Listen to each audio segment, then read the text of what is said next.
I saw that, and that's the sort of dog like she will normally freak the fuck out about. Gotcha. And you walk past fairly close to us, and I'm like, okay. It's gonna be like that, is it? Act like a dream today. She might be overwhelmed because it's busy. But, oh yeah, she was freaking out when we first got here. I've done a little of that. Sure. Before we get started, I put on the website and on the consultation form, but we start recording training sessions, Zoom sessions, consults. Yep. Reactivity. Fill me in. Dogs only, mostly dogs like her, like bully breed type things. I don't know, everyone's got a different theory. Everything I've been told is it's completely fear-based. Okay. But she will, first instinct is to get away. Yep. She'll never engage willingly, but if she can't, especially if she's on the lead, like she will lunge. She sounds like fucking terrifying. Like she's gonna, rip them to shreds. Sure. Never had contact, never like bitten anything, but I'm 100% sure if, she was bigger and I couldn't control her. Sure. It would have escalated. Gotcha. But she, when we walk all over, like she can pass 95% of dogs, and especially if she's focused and she knows we're on a walk, okay, and she's got her job. I would say the worst is around the apartment. So the reason I found you guys is one of my neighbours, her dog Lenny, comes to like... Oh, is it like the black and white dog? No, it's like tan and got a patch over one eye. Okay. So Lenny wants to kill her, she wants to kill Lenny. I see. It's not ideal. So then Lenny's mum was like, oh, I've been seeing these people. Sure. And I'm seeing a difference. I'm like, great, let's see if we can make them be better neighbours. I have no desire for her to be every dog's friend. Sure. She doesn't ever need to go to dog parks. Like, I'm very realistic. I just would love if we can just up the ignoring. Sure. Yeah, okay. And then, like she comes to the pub with me all the time. She has since day, she's an Australian dog. Like, again, she's great, but I'd say after about an hour and a half, she can sometimes get territorial of the space she's in. Okay. And then, like, if the dog comes close, she'll be like, fuck off. Sure. What, with your previous trainer, how did they teach you to use the e-collar? So predominantly just as like tap, tap, tap, to get her attention, to keep her focused on me. Okay. And then occasionally she also spins when she's really anxious. Sure. Never with me, and chews her tail. So we'll occasionally, if we catch her, do like a touch of fire, dial it up to kind of break her out of that cycle. Okay. This is within the home? Or? She doesn't do it at home now, that's the issue. Okay. But yes. But when I go away, I travel quite a lot for work, she'll spin with the people she stays with and stuff, so they'll try and interrupt her. I see. Sometimes leave collar, sometimes just help her. So she has other like handlers? There's just a woman here who, she's actually a dog trainer. She lives out in Cary, Illinois. She's trained police dogs. She's amazing. Okay. She knows the guy in Vancouver. So when I first moved here, I was like, fuck, I need to travel for work. And she normally only boards dogs that she's trained. Sure. She knew Richard. She was like, sure, I'll make an exception. She only has like one or two at a time in her house with the kids. Gotcha. Dogs. I see. But I need to find something close to the home as well. That's one of the things. I need to find something with her. I see. Well. What's your working number, or the number you use your collar on? 5 or 6. 5 or 6. And then when you do the boost, how high does it go? 25? Okay. So it jumps to 25, not bumps 25, correct? Yeah. Okay. And she's really easy to read. Like, she gets very like tense. Like if there's a dog in the distance that I know, I will sometimes go to like 12 and give her some taps as well, just stronger, to keep her back on me. Okay. The training in Vancouver, that was a boarding train or one-on-one? Yeah, boarding train. How long? 6 weeks. Okay, quite a bit of time. How much follow-up did you get? He's amazing. I still am in contact with him and message him, and he's like, do you want to do like a Zoom or a FaceTime? Sure. I said, like, I kind of prefer to get someone on the ground if I can. Yeah. I just find it easier. No, for sure. The rest of it. Okay. But he's phenomenal, and he's there for like all questions. Like, I hit him up when she first started getting a bit more reactive again. Okay. And he suggested, with the door and Lenny, he's like, you may want to do like touch of fire with her, and him as you're leaving the door. Haven't yet, because to be honest, normally we come around the corner, see each other, and it's more just like fuck, turn the other way versus having any time to do anything. Okay. I'm assuming they covered heel? Yeah. With the training? How do you, if she breaks from position, how did they teach you to correct the heel? So like continuous at like 5 or whatever, and leash pressure, and then release the e-collar once she's back in position. I got you. Okay. And you said skateboarders? She's quite a lot better with them, but yeah, doesn't love them. Okay. And the same thing, you'll have to jump up on the boost to address her for that? Do you know, I haven't really had to. She's better. I mean, she gets tense now, but she's stopped the lunging and things. I don't know what he did. He definitely addressed something with that. Okay. But she's not happy about them, but she's not lunging and barking anymore. Okay. And is your primary concern really just, I want to walk my dog and like not have to worry about the reactivity? Yeah, that's it. Like, I mean, her general obedience, I mean, it's not perfect or whatever, but I mean, her recall's amazing, like 90%, you know, like I just walk her hands free with this around me. She doesn't pull. She's great in the house. She's not destructive. It's the reactivity. I see. Yeah. Okay. Anything else? She's a good little dog. I mean, she's anxious as fuck. She's not on any kind of medication? She was on like whatever generic Prozac is back in Australia, but when she went to stay with a guy in Vancouver, he's like, I want to offer that, I want to treat you with a dog, not a medicated version of her. Sure. And to be honest, I haven't really, I mean, since being with him, she's definitely an improved dog, but yeah, I see no need to put her back on it, but I'm open to it if that's no, I don't recommend drugs because they don't really do much. I was just wondering if she was on anything. What is your number currently set to right now? 6. May? Yeah, of course. All right.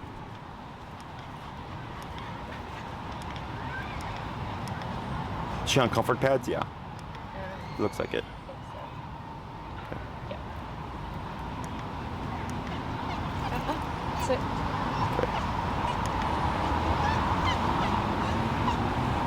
And this whining that we're getting here, how often would you say she does that? She does it if she's like holding a position she doesn't want to. It's almost like she's fighting an internal battle. Yeah. Not all the time. I mean, she comes to work with me quite often. Like she's like won't whine there at all. She'll hold like a downstay like for meetings and stuff. And she's fine. Gotcha. So what I'm gonna have you do is just be a bit more strict with her and not allow her to wander. Okay. So. That's it. Anything else? Okay. So the way we use e-collar is a bit different than other trainers. Most trainers specialize in what's called low-level e-collar, which is similar to how you were taught, like you're at the 5 to 6, and then when needed, you're kind of going to this higher level. The problem with it is that we get what you get. It's kind of a constant just back and forth, right? Whereas we would want just nothing. Yeah. You know, we want the dog to make progress where they can see the dog and just internally go, I'm not going to do anything. I'm not going to lunge. I'm not going to bark. Okay. Yeah. Same thing with the anxiety stuff here. One thing I can tell you is that the lower levels aren't going to help with the anxiety stuff. Yeah. Okay. So that's what I was doing right now, is I was just getting a feel for her ranges. I went up to about 32. And at 32 is when she started to be responsive, like you noted earlier, okay? So then, with the way that we train, it's as low as possible, but as high as needed, is my theory of training, okay? So the dog, you saw me walking with that gentleman in his pit, right? So to give you kind of an idea, when we were walking, the dog was out of its mind because they live in the south side, it's very quiet. Last time we tried to come here, we couldn't even do anything because the dog was so crazy. Yeah. So I told the owner, muzzle train your dog so that we don't have to worry about the people, because a lot of kids here.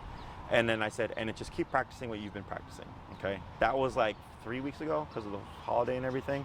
So I haven't seen him in like 3 weeks. They showed up, the dog was still a little bit crazy because of the environment. We had to go as high as 75, okay? And our collar goes to 127. So, and it's a high-powered collar, meant for a 70-pound dog and over. Okay, the collar that you have, may I see it one more time? Yeah, that's meant for a smaller dog. Yeah. Okay, so on a high-powered collar, I had to go to 75 because the dog was so overwhelmed with the stress of the environment, the dogs, bikes, people, all that stuff, right? the dog was being crazy, he was slipping out, he was spinning because it was a lot of what we call pressure. So his stress levels are up here because of the environment, and then this is up here too, because we have to match and override, right? But eventually by the end of the class, we went down to 35 and then up to 45, and at 45, after we worked through everything, we were able to walk by, there was no more reactivity. So now I told them, I'm not gonna see you for 2 weeks because I need you to get this done without me around, okay? So that's just them learning how to use the tools. So a primary thing that I see when I get cases like this, where the dog's been worked with another trainer with e-collar and stuff, is typically the theories, they don't fit well, okay? So what we end up doing is actually, we operate higher, like all the time, okay? Not high where the dog's like, bah! But high where the dog's like, you know what, I don't like that. So like right now with her whining, right? She was quiet for like a minute to 2 minutes, and now the whining started again. If you corrected her with the e-collar, let's say at a 15, and she stopped whining for 30 seconds, and then she whined again, and you tapped her at 15, and she stopped whining for 30 seconds, then you tapped her again, and again, right? What is 15 buying us? 30 seconds, right? About 15 is buying us 30 seconds. So then if I go to 20, let's say 20 buys me a minute, but every minute she's whining again, right? So I go, okay, 20 is buying me 1 minute. I keep going up until eventually I find a number where if I corrected her for whining, it's been 30 minutes, and 30 minutes becomes 45 minutes, and 45 minutes becomes an hour and a half. You see, is when you hit the correct number, you should start seeing a bigger gap in behavior, okay? And that can be whining, that can be reactivity, right? And I'm sorry, the dog's name is Lenny or Lenny? Lenny. I think we have 2 Lennys. I'm thinking of a different Lenny in my mind. Let's say you see Lenny, right? They're being reactive. You correct her and you stop her, right? Let's say it's 35. Next time you see Lenny, again, right? And you stop her. Next time you see Lenny, again. 35 is able to stop the reactivity within the moment, but not enough to deter it in the future. Okay, that makes sense. You see that? Yeah. So once we find what we call the working number, it's like, oh, I corrected Lenny, I don't know, at 50. The next time I see Lenny, nothing happens. And Lenny can be reactive. Let's say nothing's happening, right? He's being reactive and she's like, nope, I got tapped at 50. It's not worth it, right? Same thing, 2 days later, you see the dog again and she's non-reactive, okay? Let's say a week goes by, she sees Lenny, she reacts. It's okay, because it was you had 1, then 2 times no reactivity, and now we got another one, right? So there was a gap. I tap her again at 50 because 50 worked the last time. Then the next 5 times I see Lenny, I don't see any reactivity, right? That means we're making progress because we're seeing a bigger and bigger gap between her behaviors. Does that make sense? Yeah. So, with the way that we train, the other thing was, that's why I asked, when they covered heel with you, how did they teach you how to correct it? Okay, because that's also a big part of addressing the reactivity, is the dog has to have a good understanding of what the collar is. With the aversives, we want to avoid aversives, okay? Like, you ever touch a hot stove? Yeah. Would you do it again? No. You ever get a ticket for like running a red light or something, right? You want to do it again? No. And it happens, right? We forget, you're like, oh, maybe I can make the light. But when that consequence happens, it's like, well, I don't want that again, so I'm going to avoid that behavior. Dogs are very much similar, but the consequence is always physical, okay? There is no such thing as timeout for dogs. There is no such thing as, I'm not going to give you this treat as a punishment for dogs, because withholding a resource isn't necessarily seen as a punisher, okay? For a kid, no allowance this week, that's a punisher, right? Because we're aware of all that stuff. So for dogs, it has to be physically consequential, and that's where the e-collar comes into play, okay? So then the next thing is the way the collar being applied enough for the dog, okay? So the reason why I pointed out your system is, she's what, 40 pounds? 33? I hope I didn't offend her. So, she'd love to be Pitties, in my experience, are notorious for being very dense dogs, okay? So, that collar, the micro one, I think that's for a 15-pound dog and under, okay? Because there's micro, mini, and then the standard educator, and then there's the boss, which is meant for larger dogs. Okay. So the reason why this is important is, and I don't know yet, this is something I would learn after working with your dog, right?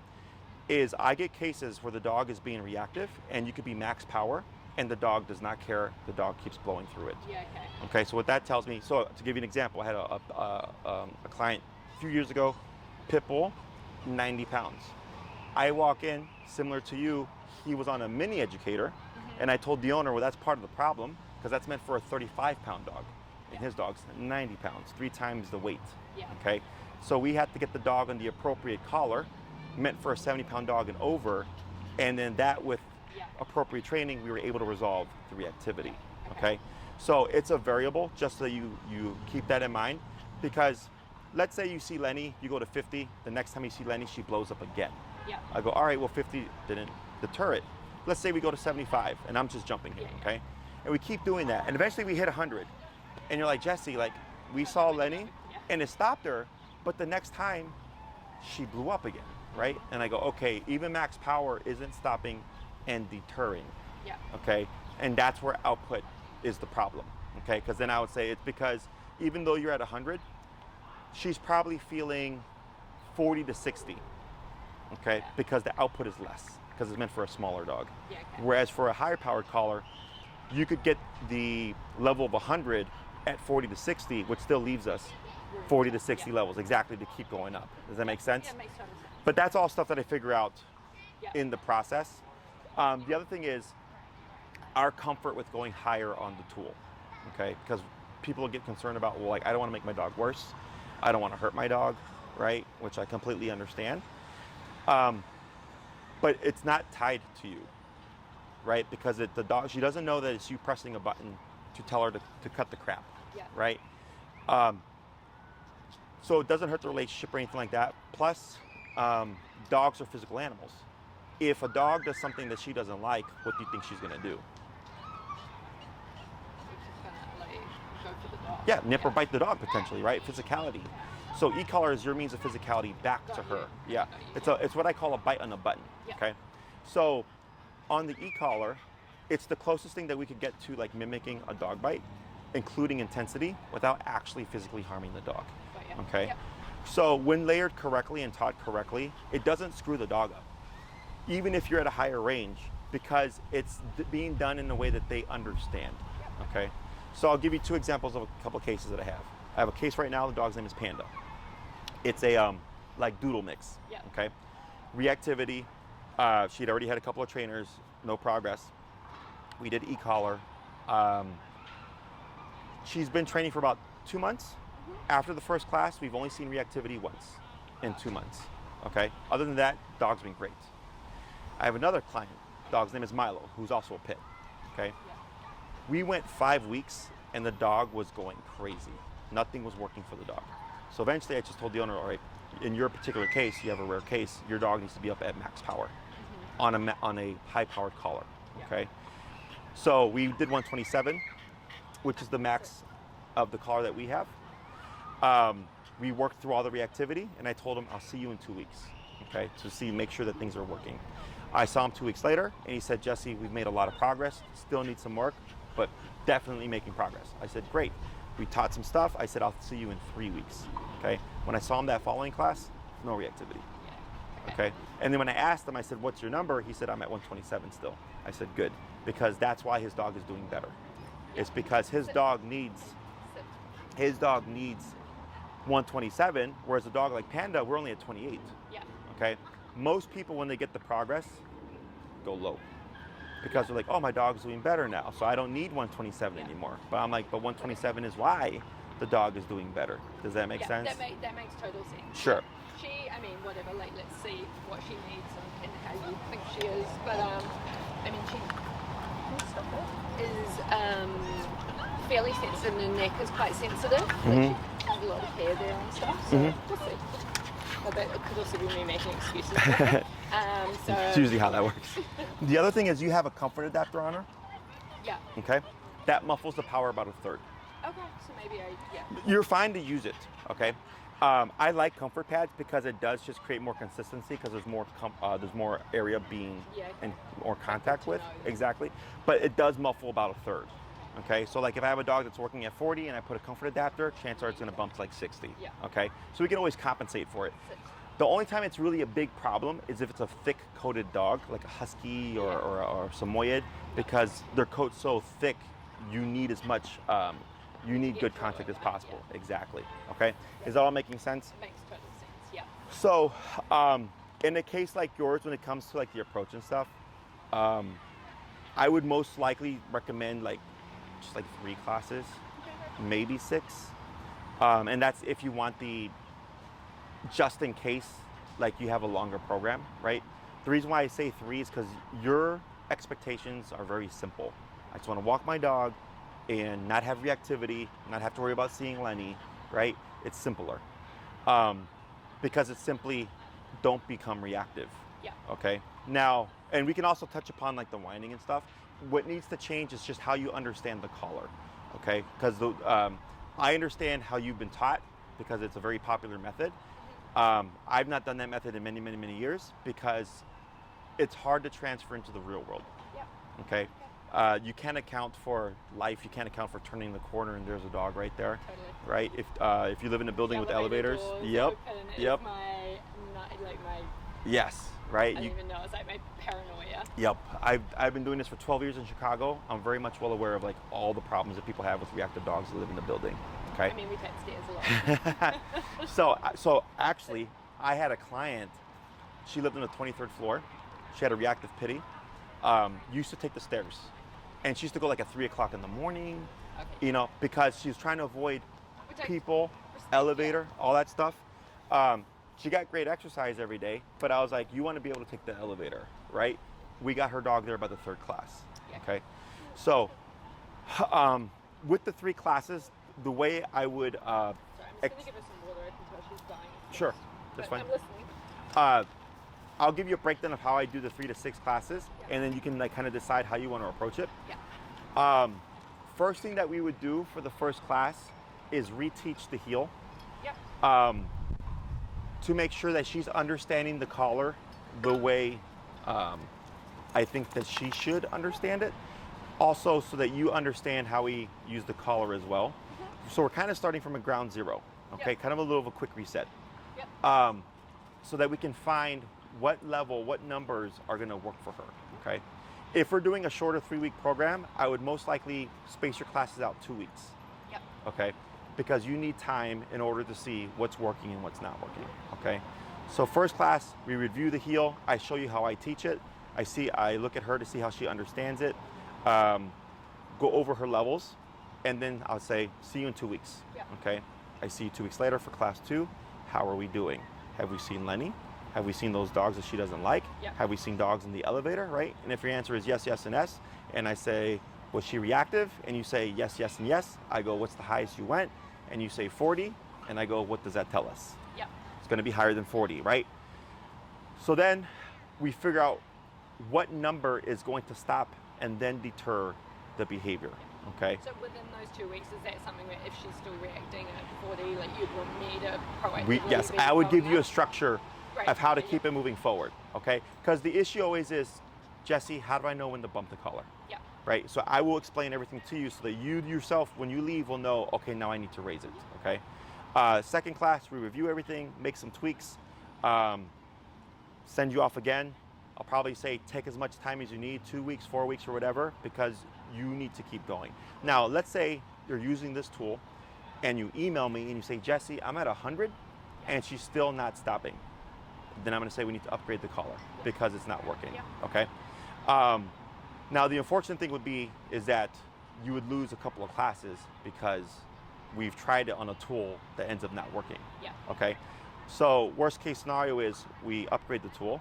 I would likely suggest that you just go to the high-powered collar because then you don't have to worry about anything, okay? And I could put on my 8-pound Chihuahua, it's perfectly fine. It's you get more from less, okay? Because people think like 70 pounds and over, like my dog's 30 pounds. I go, I get that.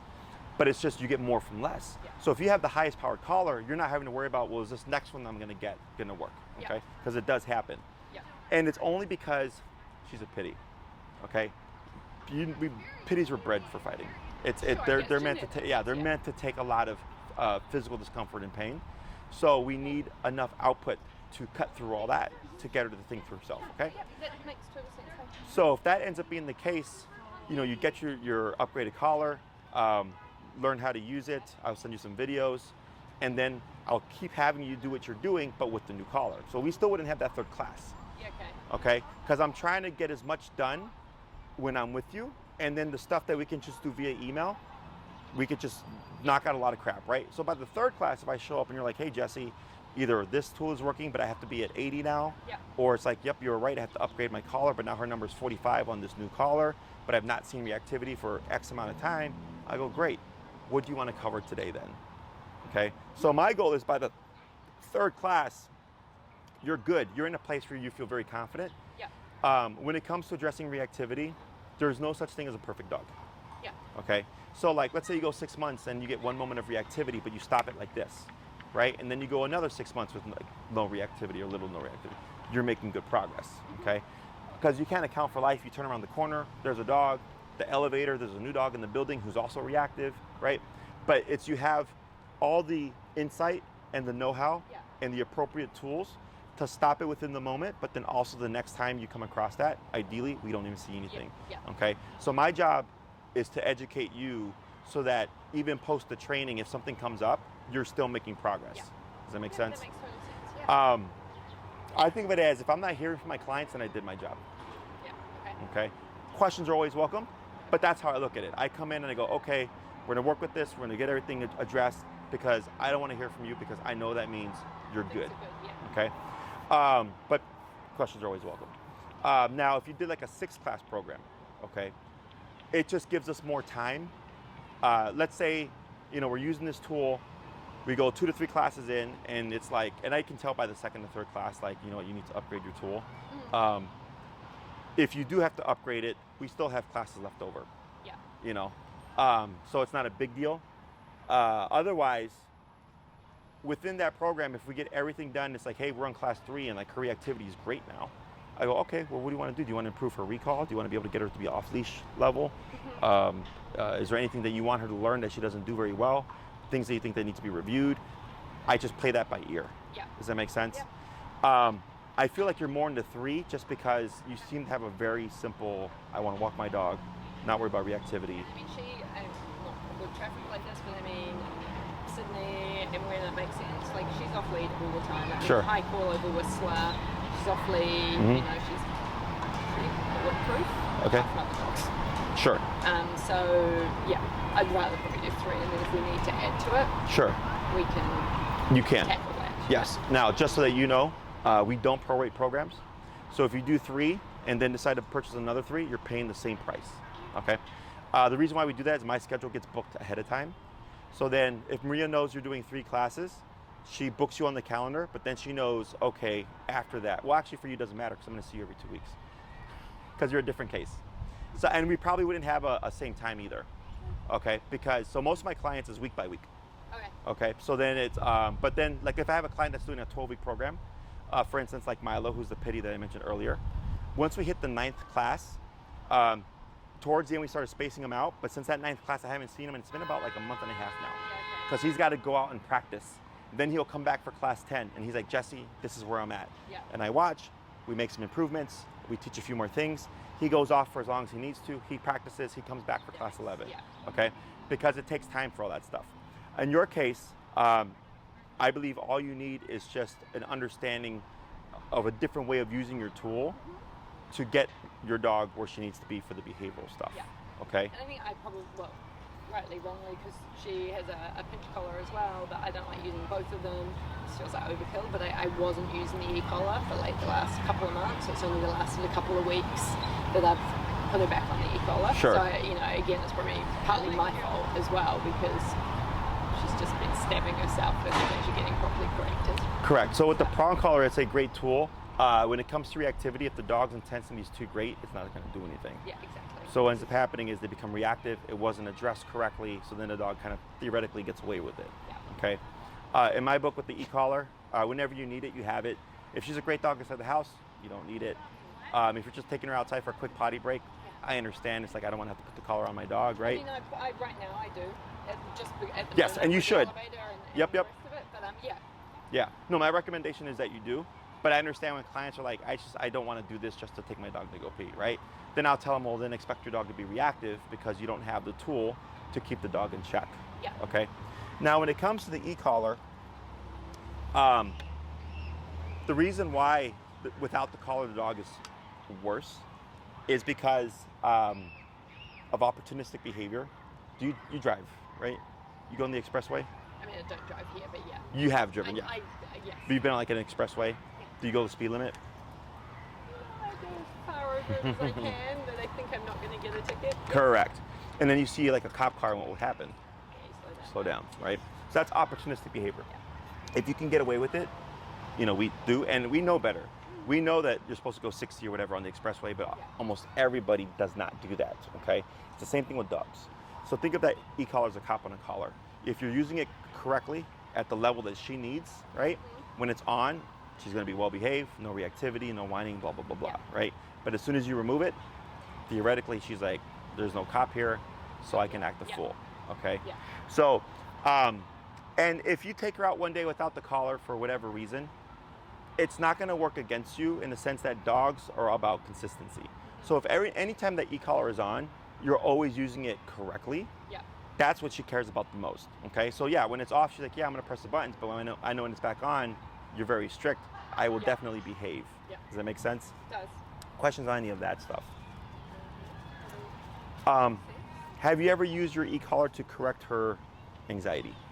No? You can. I did not think I could, so Yes. see? Yes. So the e-collar it's an aversive. Aversives are meant to stop things, okay? It can also teach things like heel, sit, stay, right?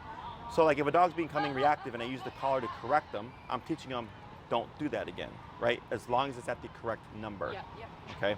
Because remember, it's like a bite on a button. So when she's being reactive, if you theoretically bite her, right, and she stops the behavior, and the next time she's like, yeah, I don't want to get bit again, that means whatever I used worked. Same thing happens for whining, okay? You can correct anything you don't want, because it's simply don't do that, okay?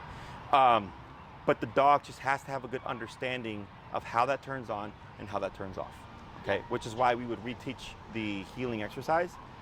I'm familiar with that method. I'm not a fan of that method because I don't feel like dogs pick it up very well, which is why we would review it, teach a different way, so that she understands when she's whining and we do use that collar, she associates, okay, I need to stop being anxious right now, okay? My anxiety is causing the collar to turn on, so I'm gonna keep my anxiety in check to avoid the collar from turning on, okay? People tend to feel bad, like, oh, the dog's just anxious. I'm like, but it's unhealthy, right? Oh, yeah. Yeah, like this whole time, she's been unable to relax. She's been standing, she's been kind of pacing back and forth, the whining. It's a very low level anxiety, right? But that's also part of like the reactivity stuff. Oh, yeah. Because she's already, she's already stressed out, and then you add in the factor of a dog, it puts her over threshold, right? So by squashing the whining and the anxiety, you technically also indirectly help the reactivity, okay? Yeah. Questions on any of that stuff? It all makes absolute sense. Hey, I'm not just need to bottle you, but how now? In regards to like a place to stay and all that, she'd be welcome to board at my facility. Did you have any questions about that stuff? No, just like, so could she board there like after she does she have to go through all the training before she can board? At least one class. Of course, yeah. At least one class. Now, what we also suggest is that the dog does an evaluation, okay? The evaluation is more so to ease the dog into the environment, okay? So most daycares, especially like I had a client who had a golden retriever. She was like 6 months, sweet dog, right? And took her to a daycare, and they're like 6-month-old golden retriever. Just throw her in a room with 50 dogs, right? And she was freaked out of her mind. So then he never took her back. For us, the way that we go about it is the first day. So in my facility, a chunk of the space is it's like 8,000 square feet. The daycare and training is all in one big space, okay? And we have like our evaluation dogs, our puppy dogs. They're in the main area, so they see everything happening. They see the dogs playing, they see dogs being trained, they see the dogs on treadmill, and she's just being handled by the staff. Okay, so she's not interacting with anything, just to get her comfortable. Okay. The second day, they would try her walking around other dogs walking around her to see, is there anybody she vibes with? Does she not vibe with anybody? So we'll push things a little bit, okay? She vibes with anything, just can't be wrong. Okay. I don't know what it is, but that's her comfort zone. The third day, we would start to see one-on-one pairings if we think she's ready.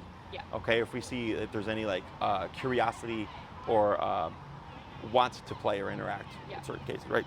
So my staff is trying to figure out what her limitations are and what she's capable of.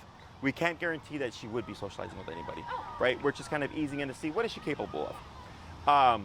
For dogs that we've trained, they don't have to come to us once a week. Okay. For dogs that we've not trained, they're required to bring their dogs once a week to keep them in the structure of how my facility works. Okay. Dogs that we've trained are welcome to use our services without having to adhere to the once a week daycare day thing.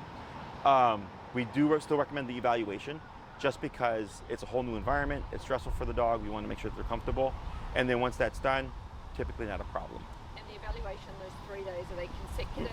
Or? You can do once a week. You could do once every 2 weeks or whatever. I just care that the dog has completed their evals before their first day or whatever. Yeah. Because a lot of times people just think like, just drop my dog off and you just take care of the rest. I'm like, but if they're under stress, it's a lot of work, right? So by bringing them in once a day, once a week or whatever, it just helps relax them and ease them in so that it's not a shock to the system if they're left overnight. Okay? Because that makes total sense. more often than not, as long as we have the tools that we need and everything, it's not a problem. And then my staff, we reinforce all the training. Okay? So like if she knows stationary work like place command, so the day is broken up. If the dog is social, they do playtime, they do treadmill time, and they do stationary work. Okay, which is going to a bed and not doing anything for a period of time. Sure, yeah. Right, so there's different activities throughout the day, and then they also get decompression time in the kennel where they're just chilling and relaxing and not always just like stimulated. Okay, so it changes up the day. So like if she does anything at the facility, like say she becomes reactive, we have the tools, we would correct it. So we're all on the same page. Okay, and it's no extra charge because that's just how we run the daycare. Unless it's like, hey, train my dog or have a training session exactly, then that's an additional service. But other than that, it's all built into how I run my daycare. Okay? Questions on any of that stuff? I think that all makes sense, and that's good. See, I feel like I travel way more for work than I thought I was going to, and like being totally reliant on this one woman out to carry That's a trek. It's a trek, and it's fun to take on the train because she is that well paid. Sure. No one's ever asked me if she's a service dog. I'm like, well, until someone asks me, I'm just going to let them make the assumptions they want to make. But yeah, so I do need to get something in place, sure. You know, for when I'm away and the rest of it.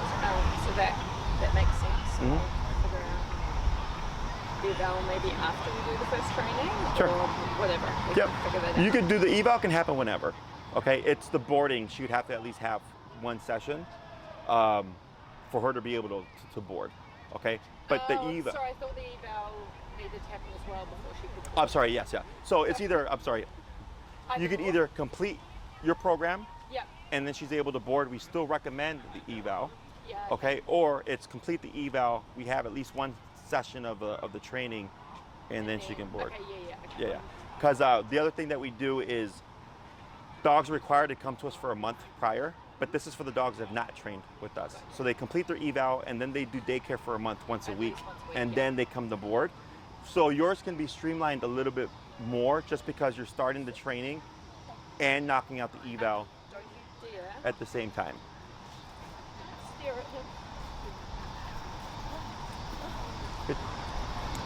Questions? Let me think here.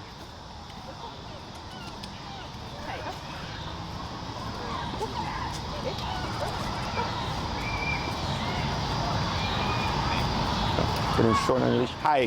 Can we get some space? Okay. Yeah. You might have to do that from time to time. I do all the time. Yeah. I didn't think she was a It's people. not your dog, it's my dog. Yeah. So it's either one of those options. Yeah. And you can email Maria. So we have what's called Ginger, and you would fill out a profile, her vaccination records. We would need a recent fecal within at least the past 3 months. Make sure that it's clear. Oh, okay. Okay, so that's another thing on the to-do list. And then the first, like the evals and then the first boarding stay, we have to book. But then after that, you're able to book it on your end. So it's like, oh, I need to like leave in like September. once everything's been done for the first go round, Yeah. you're able to just go on there and make your reservations. Amazing. So, okay, pretty straightforward. Figure all that out. That sounds good. Yeah. And then just a random question with Lenny and her. Lenny's mum and I were like, and you tell me if this is a bad idea, but we were like, okay, first of all, we have no desire to be friends or buddies, like Sure. realistic. Uh-huh. But should we maybe like walk them opposite sides of the street, try to get them like familiar, with no interaction, and obviously I could work on correcting that? Or do you think we're best just to not force anything, like just keep them, I don't know. What should we do? What can we do as like a... I'm all about pushing, but you have to have the right methodology. Yeah, okay. Okay. Because it's pointless to push the situation if you're unable to resolve it. Okay, yeah. Okay. So that is absolutely something that we can do. You know, I work with clients, like let's say we do the first couple classes and it's as straightforward as I hope it is, right? This is a good tool. It's working for her. We found the number. You're like, hey, Jesse, I'm making good progress. We saw Lenny a few times, no reactivity. And it's like, could we do a lesson where you show us how to introduce and walk them? Yeah. Absolutely. Okay. Okay. It's a realistic expectation because you would see each other again. What's unrealistic is if like something like that happens, where it's the random person, like, oh, can my dog say hi? That I don't expect the dog to like any random dog. Oh, yeah. Right? But if it's a dog that they would see again, a neighbor's dog, a friend's dog, a family's dog, that is absolutely realistic. And what we do is we show you how to do so correctly, and then you rinse and repeat. Okay? So it's really just teaching you how to use these tools and how your dog, how dog like socialization works and how to like ease them in correctly and all that stuff, how to press, how to recover from like when things go south. Yeah. Like, okay? So probably better to wait until we've done a bit of training with you. Correct. Then Yeah. we'll But it's see definitely a how- good thing to have in, Yeah. as a goal. Yeah. Now, do you know if Lenny is training with us or does daycare with us? Only daycare. Only daycare. Okay.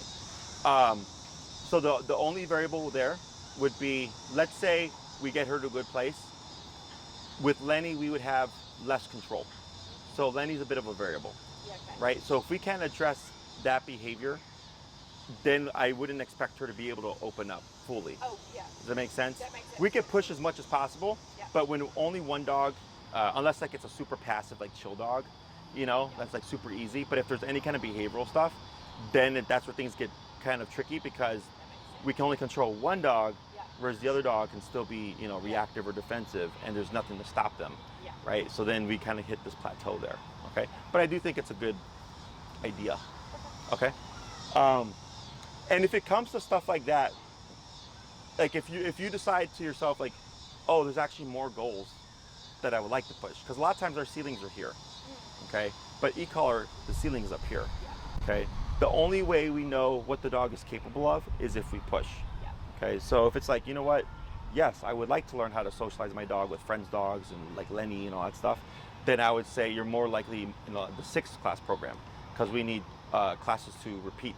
Yeah. If it's just, I want to see what I can get, and then if by that 3rd class everything's looking great and I want to see if I can socialize her with like my neighbor's dog, I go, sure, we can do a one-off class, and then it's just a matter of you repeating that exercise.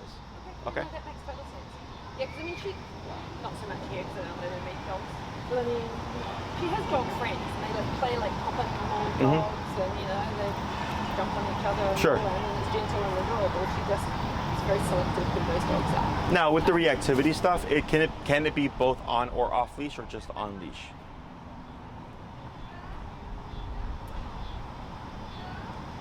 You know what? Yeah, it has happened once or twice off leash, but the recall's so good, like it doesn't normally happen because if there's a dog she doesn't like, I see it, she doesn't want to be near it, she comes straight back to me and won't leave my legs. Gotcha. So unless the dog like runs up to us, in which case I've normally got her on the lead in time. Sure.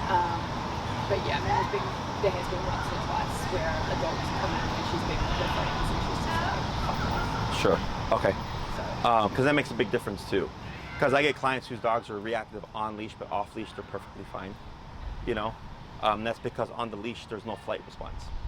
Right? If the dog can't run away, it just leaves fight response. So that's why they're more likely. Better off leash. Yeah. She doesn't get to be off leash as much. Sure. Okay. Anything else? No, I mean, because you've already done e-collar, you're already coming from a background of training. So like a lot of stuff that most people would ask, you'd already know. Like I usually have to explain what the technology is because people usually think like they're electrocuting their dog. I'm like, you're not doing that. The other question that most people have is like, well, when does the e-collar go away? And I tell them, well, when you need it, it doesn't. The use of it should become less, should become less, where it's like, man, I haven't had to touch this in so long.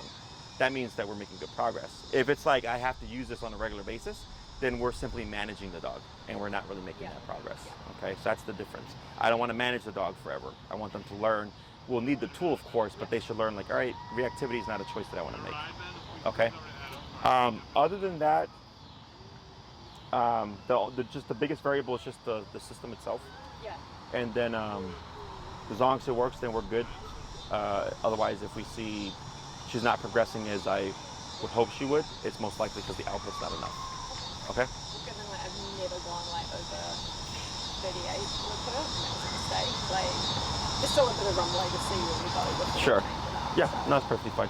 And how much are your lessons? They're on. That's probably a question to ask. Yes, so it's all on my website. Oh, okay, perfect. My rates just recently changed because inflation, gas price, like the cost of running a business has gone up. Yeah, but they are on my website. There are two different rates because there's my rate and then there's my other trainer's rate, Enrique. Okay. Theoretically, if you'd like to save some money, you can go with Enrique. Okay. I feel like this is he's been with me for 2 years. He's worked with cases like this. He understands the whole output thing and everything like that. Because your goal is simpler. Okay. If you had a more complicated goal. You keep saying that and I should like be making my goal more complicated.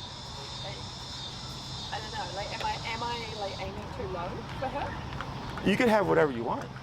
Like, cause like earlier you're like, oh, I live in Chicago, my dog can't be off leash. I mean, she is, but don't. Like not You're like. never like around here. Mm-hmm. I mean, yeah. No, I mean it's simpler just because, she did a 6-week board and train. Yeah. You've got a big chunk done. Yeah. It's just that last little bit it's a different psychology, I get other clients who are like, it's like down here, or it could be all the way up here, but they've had like no training before. Whereas for you, you've already got a lot of stuff done. So I don't think you need. If we. Literally all my majority of my friends are see you and they're like, oh, what? Like, if they haven't seen her, like react to a dog, they're like, your dog is the most well-paid dog we've ever seen. Yeah. They're like, you take your dog to all these places with you and you're bringing them freaking out. No. So okay, I'll get out of my head. Okay, so maybe. Okay, I'll look at the prices and see what they are. I won't be offended. I mean, how much better are you than them? I've been doing this 12 years. Okay. Yeah, but he's been with me for 2 years. He's a very good trainer, and I taught him. He didn't learn with somebody else. If I get people who come from other trainers, and I'm very skeptical because if they were I trained every other dog trainer's dogs here in the city. I get them all the time. So in my head, I'm like, if everybody's as good as they say their training is, then why the fuck do I keep getting their dogs? I like that you also say it without a whole lot of ego, so that's awesome. It's been a long. I've been doing this a really long time. I've had clients spend thousands of dollars on trainers. Drugs. I have a dog that was on 3 drugs: gabapentin, fluoxetine, trazodone. One of the craziest cases I've ever had in my career.